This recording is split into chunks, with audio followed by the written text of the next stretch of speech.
You really think anyone is going to believe you over me, Ronald? Robert Hall sneered, adjusting his $3,000 silk tie. You're a black man from the South Side sitting in a boardroom you don't belong in. I'm legacy. When the feds find that dirty money in your accounts, they won't look twice. They expect it to be you. Ronald Hayes stared back, his expression completely unreadable, the silence stretching into a razor-thin wire of tension. You're right, Robert, Ronald whispered. They expect it to be me. That's exactly what I'm counting on. The Chicago skyline was a jagged silhouette of steel and glass against a bruised twilight sky.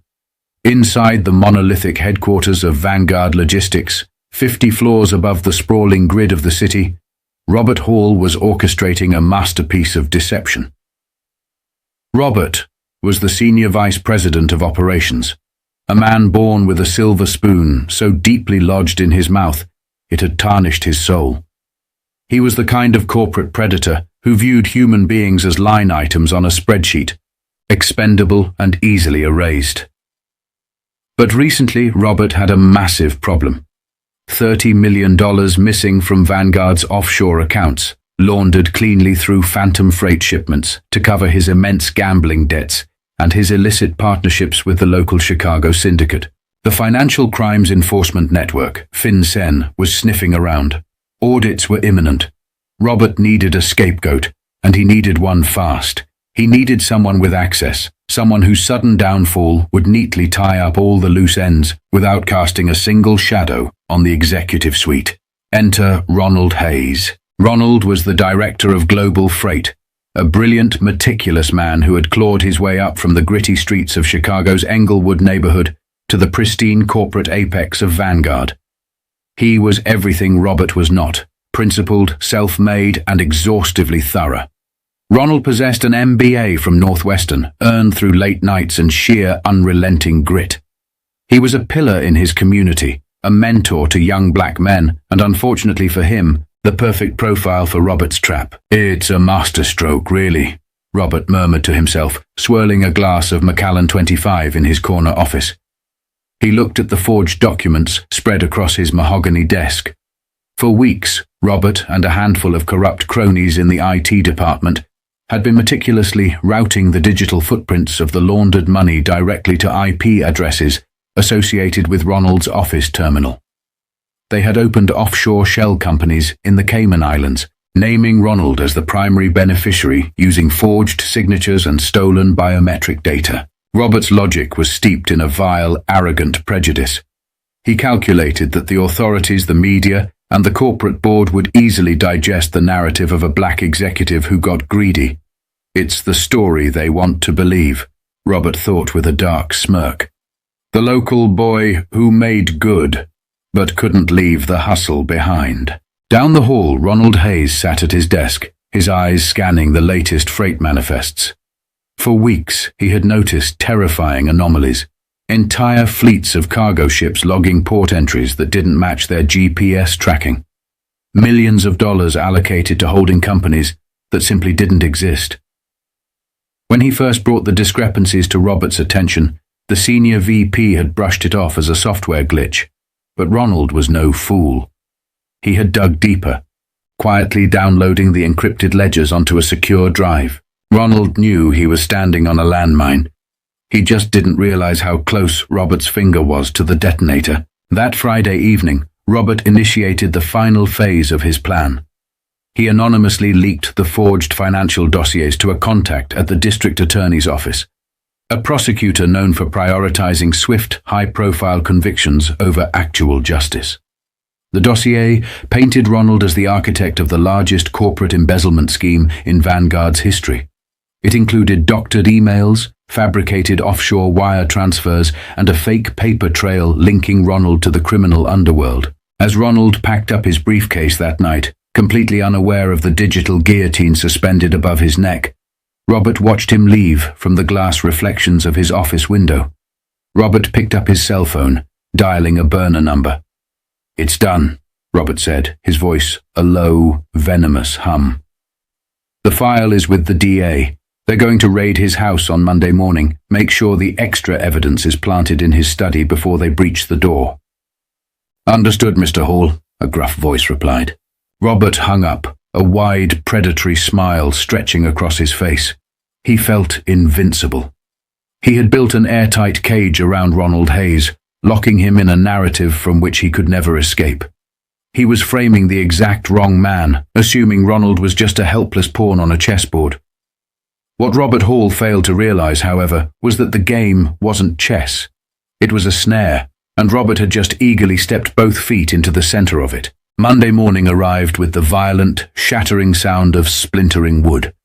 It was 5:15 a.m. in the quiet, affluent suburb of Oak Park. Ronald Hayes was in his kitchen, pouring his first cup of coffee, when the front door of his home was violently battered off its hinges. The tranquil silence of the morning was instantly shredded by the terrifying screams of heavily armed tactical officers flooding into his hallway. "Police! Get on the ground! Face down! Do it now!" Red laser sights danced erratically across the walls, cutting through the early morning shadows. Boots stomped onto the hardwood floors. Ronald barely had time to process the chaos before a heavy hand grabbed him by the shoulder, spinning him around and slamming him forcefully onto the kitchen tiles. The hot breath of an officer was in his ear, screaming commands. His wife, Sarah, shrieked from the top of the stairs, utterly terrified, as two officers rushed upward, their weapons drawn. "I'm on the ground. I'm not resisting," Ronald shouted, his cheek pressed agonizingly against the cold floor. The metallic snap of handcuffs biting into his wrists echoed in the kitchen. Within minutes, his beautiful home was turned into a war zone. Dozens of officers from the Chicago Police Department's Financial Crimes Task Force, accompanied by investigators from the DA's office, began tearing the house apart. Books were swept off shelves, upholstery was slashed, and computers were ripped from their sockets. Detective Miller, a seasoned cop with a cynical sneer, walked into the kitchen, looking down at Ronald with barely concealed disgust. "Ronald Hayes, you're under arrest for grand larceny, corporate embezzlement, and money laundering. You have the right to remain silent, which I highly suggest you do, because you are looking at 20 to life, pal." "On whose authority?" Ronald demanded, keeping his voice remarkably level, despite the adrenaline surging through his veins. "I haven't stolen a dime." "Save it for the judge," Miller scoffed. 2 hours later, the local news networks were already swarming the property. As Ronald was marched out of his front door, his head pushed down by officers, the flashbulbs of cameras erupted like a localized lightning storm.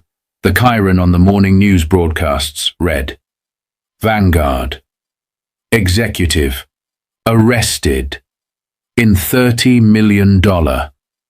Embezzlement scandal." From his lavish penthouse in downtown Chicago, Robert Hall watched the live broadcast on his 80-inch television. He took a slow, satisfying sip of his espresso. The performance of the police was exactly as he had orchestrated. The media was already convicting Ronald in the court of public opinion. They were showing file footage of Ronald walking into the corporate office, juxtaposed with the flashing lights of police cruisers. But the real magic trick was happening back in Ronald's home office. While the chaotic raid was taking place, a dirty cop on Robert's payroll had slipped into Ronald's study. Unseen by the other officers, he pulled a small black ledger and a burner phone from his tactical vest, shoving them deep into the bottom drawer of Ronald's filing cabinet. 10 minutes later, another investigator miraculously found them. "Got something here," the investigator yelled, pulling out the ledger. The ledger contained handwritten codes and account numbers corresponding to the missing Vanguard funds. The burner phone was preloaded with encrypted text messages discussing money drops and wire transfers, all allegedly sent by Ronald. It was the final nail in the coffin, the undeniable physical proof that would turn a circumstantial case into a slam dunk. Ronald was tossed into the back of an armored police transport. As the doors slammed shut, plunging him into darkness, the facade of terror he had been wearing for the benefit of the cameras slowly began to fade. The panicked, desperate executive vanished, replaced by a man radiating a cold, calculating calm. He leaned back against the steel bench of the transport van, his manacled hands resting in his lap. He closed his eyes and let out a slow, controlled breath. The hardest part of the operation was over. He had successfully taken the bait. He had let them destroy his home, terrify his wife, and drag his name through the mud on national television. It was an agonizing sacrifice, a brutal toll on his family and his pride. But as the police van rumbled toward the Cook County Jail, Ronald knew something that Robert Hall, the district attorney, and the dirty cops did not. He knew that the black ledger and the burner phone were currently being logged into an evidence room where every camera had been secretly replaced 48 hours ago. He knew that the arresting officers were already being tracked, because Ronald Hayes wasn't just a corporate executive. For the past 6 months, he had been a sworn, deeply undercover confidential informant for the FBI's Public Corruption Unit. And the trap was set. The interrogation room at the precinct was a claustrophobic box, reeking of stale sweat and cheap floor wax. Ronald sat at the bolted steel table, his posture perfect, his expression an impenetrable mask. For 3 hours, Assistant District Attorney Wallace and Detective Miller had been hammering him, throwing the forged documents and pictures of the planted ledger onto the table. "It's over, Hayes," Wallace sneered, leaning over the table. "We have the offshore account numbers. We have the burner phone. We have a mountain of digital evidence linking your terminal to the missing funds. Your boss, Robert Hall, is fully cooperating with us. He's sickened by your betrayal. Give us the cartel connections, plead guilty, and maybe I'll ask the judge to let you see sunlight before you're 80. Ronald looked at the fabricated evidence. The forgery was incredible. If he didn't know the truth, he would have believed he was guilty himself. "I want my lawyer," Ronald said calmly. Wallace laughed. "Your lawyer is going to tell you to take a plea. You're done." 10 minutes later, the heavy metal door swung open. A tall, sharp-featured man in a tailored charcoal suit walked in, carrying a leather briefcase. He didn't look like a standard public defender.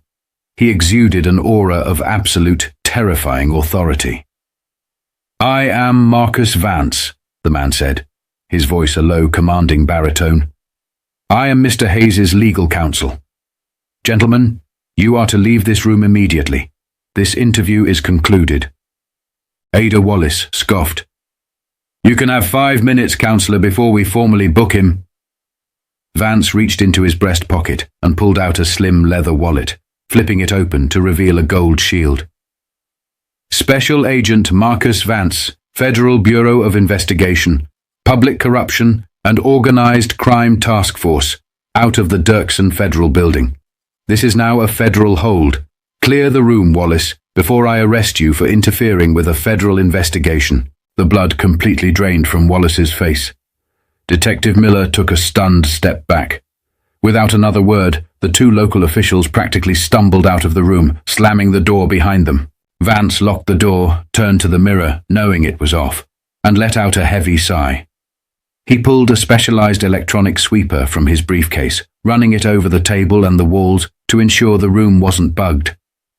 Once the green light flashed, his stern demeanor softened slightly.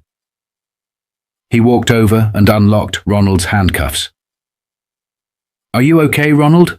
Vance asked, sitting across from him. Ronald rubbed his raw wrists, a tired but fierce look in his eyes. "They terrified Sarah. They tore my house down to the studs. Tell me we have him, Marcus. Tell me this wasn't for nothing." Vance opened his briefcase and pulled out a thick, classified dossier, stamped with the seal of the Department of Justice, Operation Glass House. "We have everything," Vance said, a predatory smile touching his lips. "Robert Hall took the bait hook, line and sinker.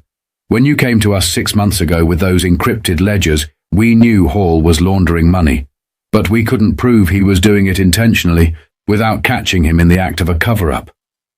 We needed him to actively orchestrate a crime on record.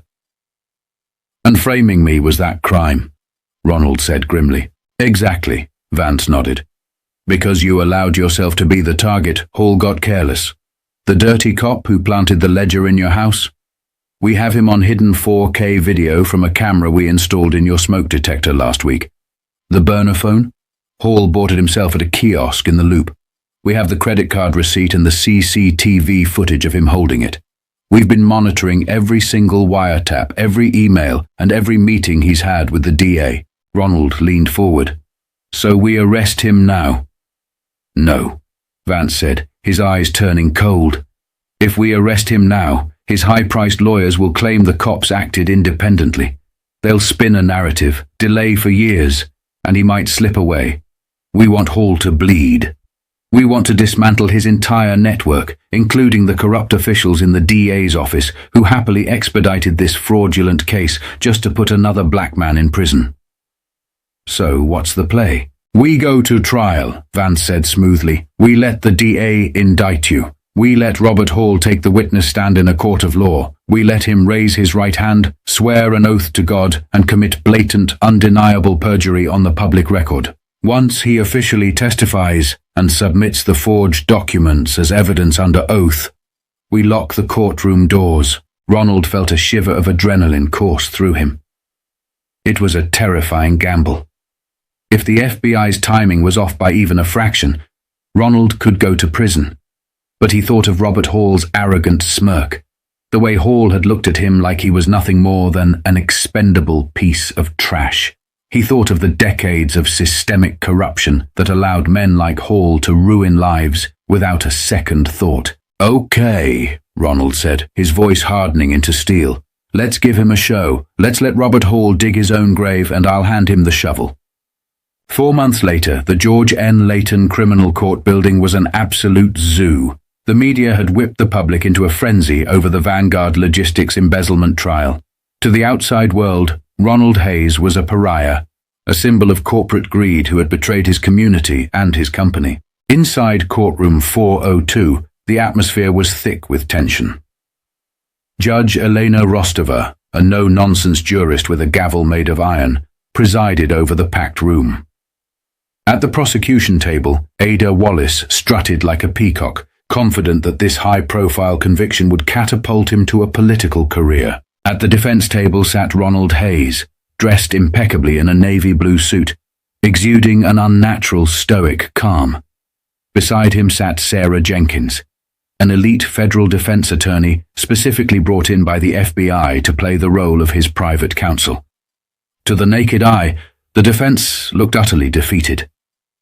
They had called 0 witnesses during their case in chief, offering only mild objections as the prosecution paraded their evidence. The gallery was packed with Vanguard executives, journalists, and curious onlookers. In the front row sat Robert Hall, looking like the picture of an aggrieved corporate leader. He wore a somber expression, but his eyes danced with malicious glee whenever they landed on Ronald. The prosecution calls Robert Hall to the stand, Ada Wallace announced. A murmur rippled through the courtroom. This was the moment everyone had been waiting for. Robert stood up, buttoned his tailored suit jacket, and strode confidently to the witness box. He placed his left hand on the Bible, raised his right hand, and swore to tell the truth. The whole truth, and nothing but the truth. Perjury, Ronald thought, watching Hall sit down. Strike one. Wallace approached the podium. Mr. Hall, can you describe your relationship with the defendant, Ronald Hayes? It was a relationship built on deep trust, Robert said, his voice dripping with faux sorrow. I mentored Ronald. I fought for his promotions. I believed in him when others said he wasn't ready for the executive level. To discover that he was using Vanguard's infrastructure to steal $30 million, it broke my heart. Wallace nodded sympathetically. Mr. Hall, I direct your attention to Prosecution Exhibit D, the black ledger found in the defendant's home. Can you identify the handwriting? Robert put on a pair of reading glasses, inspecting the projection on the screen. Yes, that is unequivocally Ronald's handwriting. He used those codes to mask the shipments. Furthermore, I personally reviewed the IP logs from his office computer. The digital footprint definitively shows the funds were transferred while he was logged in, alone in his office. For 2 hours, Robert Hall spun a masterful, devastating web of lies. He authenticated forged documents. He testified to conversations that never happened. He painted Ronald as a desperate, greedy man who had gotten in over his head with dangerous criminals. With every lie, the jury's faces hardened against Ronald. The reporters in the gallery furiously typed their drafts, ready to publish the final condemnation of Ronald Hayes. "Thank you, Mr. Hall," Wallace said triumphantly, turning to the defense table with a smug smile. "Your witness." Robert Hall settled back into the witness chair, looking directly at Ronald. He offered a microscopic, arrogant tilt of his head, a silent, mocking declaration of victory. "I win," the look said. "You lose." Sarah Jenkins stood up slowly from the defense table. She didn't carry a legal pad. She didn't carry a binder. She simply walked to the center of the courtroom, her heels clicking sharply against the polished wood floor. She looked up at the judge, then at Robert Hall. "Mr. Hall," Jenkins began, her voice soft but carrying a strange, piercing acoustic resonance in the silent room. "You just testified under oath that you personally reviewed the IP logs from Mr. Hayes's computer. Is that correct?" "That is correct," Robert replied confidently. "And you testified that the handwriting in the black ledger belongs to Mr. Hayes?" "Yes, without a doubt." Jenkins smiled. It wasn't a friendly smile. It was the smile of a hunter who just heard the trap snap shut. "Mr. Hall, are you familiar with the Financial Crimes Enforcement Network, FinCEN?" Robert's eye twitched, just barely. "I am aware of the agency, yes. Standard corporate knowledge." "Are you also aware," Jenkins said, raising her voice slightly, "that it is a federal crime to knowingly submit forged documents into a court of law, to conspire to frame a private citizen, and to launder $30 million for the Chicago syndicate?" Ada Wallace slammed his hand on the table. "Objection. Your Honor, counsel is testifying and badgering the witness. This is absurd." "Overruled," Judge Rostova said sharply, leaning forward, her eyes narrowing at the defense attorney. "I'll allow it. But tread carefully, Counselor." Jenkins turned back to the witness. "Mr. Hall, would it surprise you to know that the defendant, Ronald Hayes, has not used his office computer to transfer a single file in over 6 months? Because for the last 6 months, Mr. Hayes's terminal has been entirely ghosted and mirrored by the cyber division of the Federal Bureau of Investigation." The courtroom went dead silent. The air seemed to instantly evaporate from the room. Robert Hall's confident facade cracked, a sudden sheer terror pooling in his eyes. His mouth opened, but no words came out. At the prosecution table, Wallace froze, looking around in utter confusion. Jenkins didn't give Hall a chance to breathe. The trap was springing and she was going to tear him apart. "Your Honor," Sarah Jenkins announced, her voice ringing out like a bell toll. "At this time, the defense calls its first rebuttal witness. We call Special Agent Marcus Vance of the FBI Public Corruption Unit." The heavy oak double doors at the back of the courtroom swung open violently. Agent Vance, flanked by 4 heavily armed federal marshals and 2 forensic accountants, strode down the center aisle.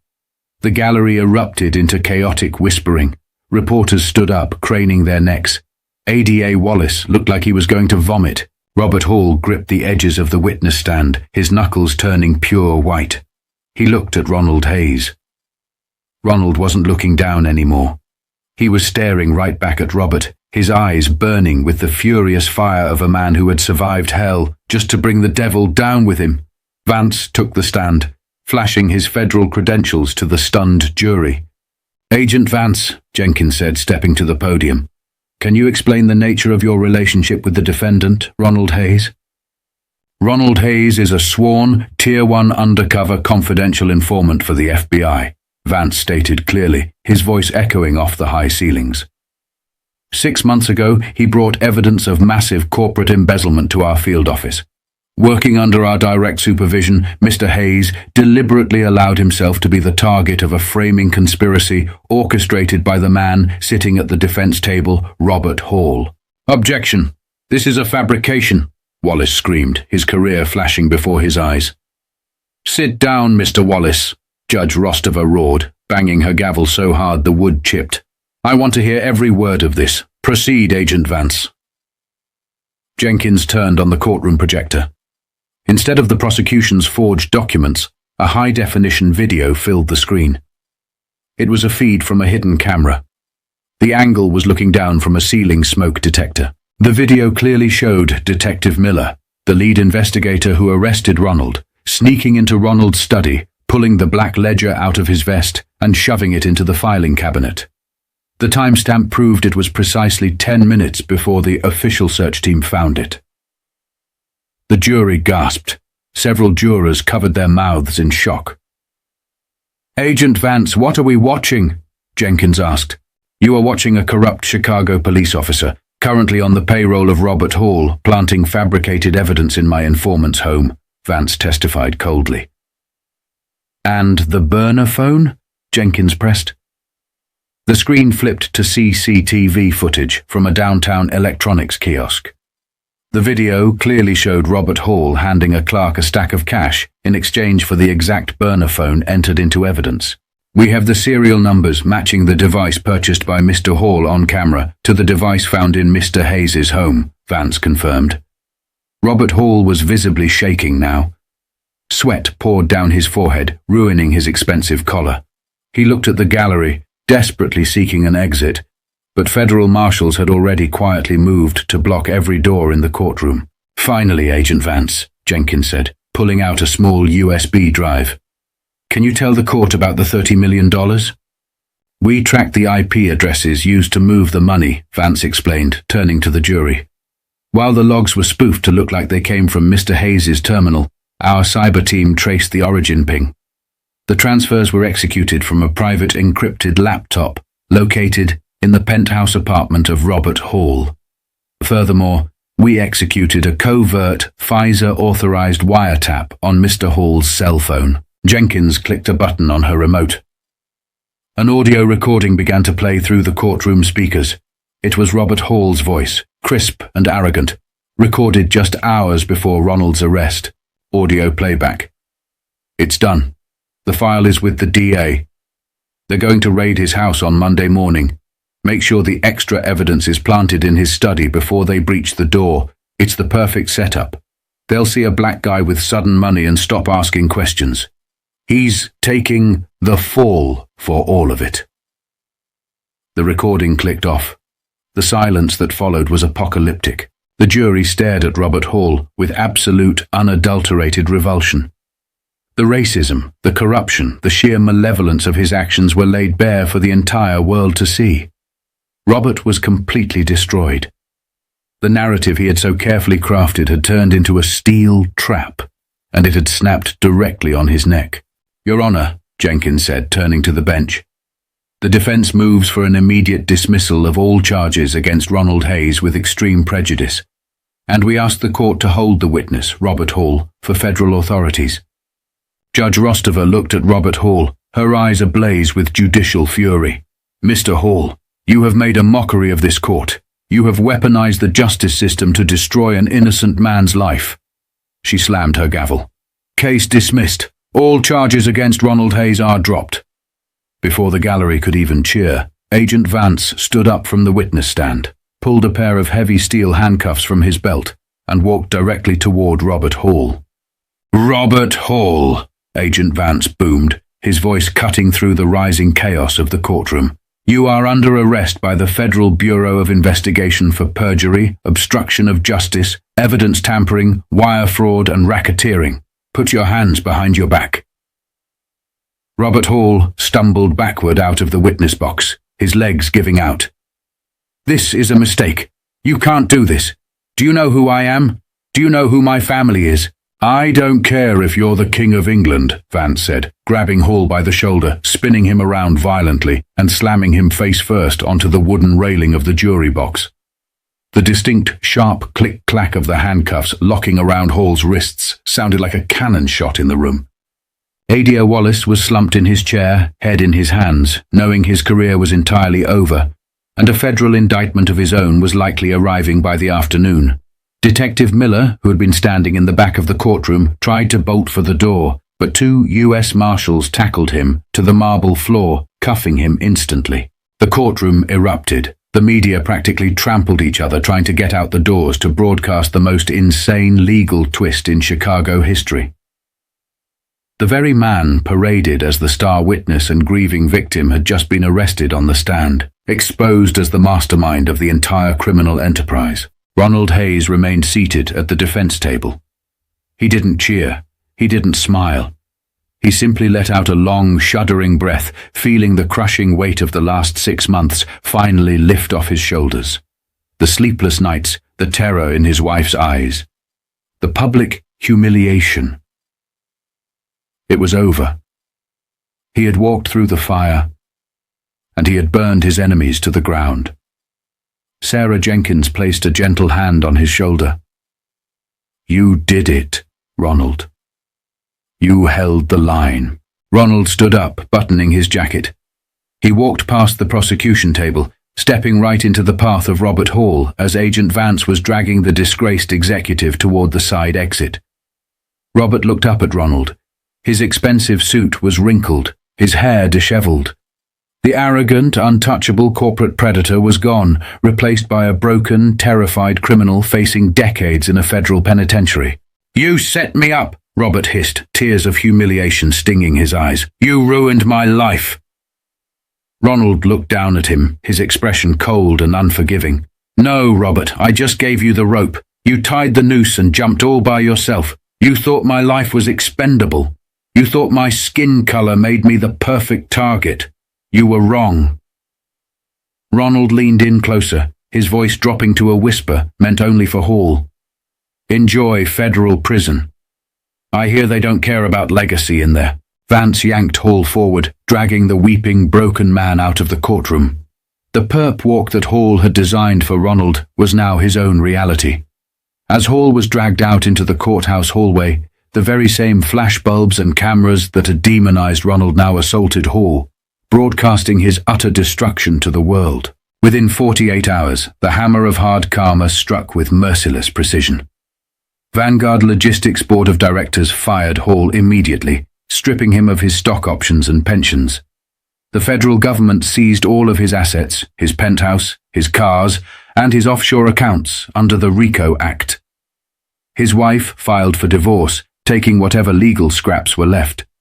The Chicago syndicate, furious that Hall had exposed their money laundering network, put a bounty on his head, forcing the Bureau of Prisons to place Hall in permanent, agonizing solitary confinement for his own protection. Ronald Hayes, however, walked out of the Dirksen Federal Building 2 days later, his arm around his wife Sarah. The sun was shining over the Chicago skyline. Vanguard Logistics, in a desperate attempt to salvage their public image and avoid federal scrutiny, offered Ronald the position of CEO, along with a massive settlement for his suffering. Ronald accepted. He took the corner office that once belonged to Robert Hall, but he didn't sit down and pour a glass of scotch. He immediately initiated a total overhaul of the company, implementing strict transparency protocols and funding a massive scholarship program for underprivileged kids from the South Side. They had tried to bury the wrong black man, but they didn't realize that Ronald Hayes was a seed, and from the dirt they threw on him, he grew into an unstoppable force. What a completely insane turn of events. Robert Hall thought he was playing a game of chess, but he didn't realize Ronald Hayes had the whole board wired to explode. That is the ultimate definition of hard karma. Watching a corrupt, arrogant system try to crush an innocent man, only to have the trap snap shut on the real villain right there in the middle of a federal courtroom. Justice wasn't just served, it was delivered with a sledgehammer. If this incredible story of resilience, undercover twists, and absolute courtroom justice got your blood pumping, please smash that like button. It really helps the channel out. Share this video with anyone who loves a story where the bad guys get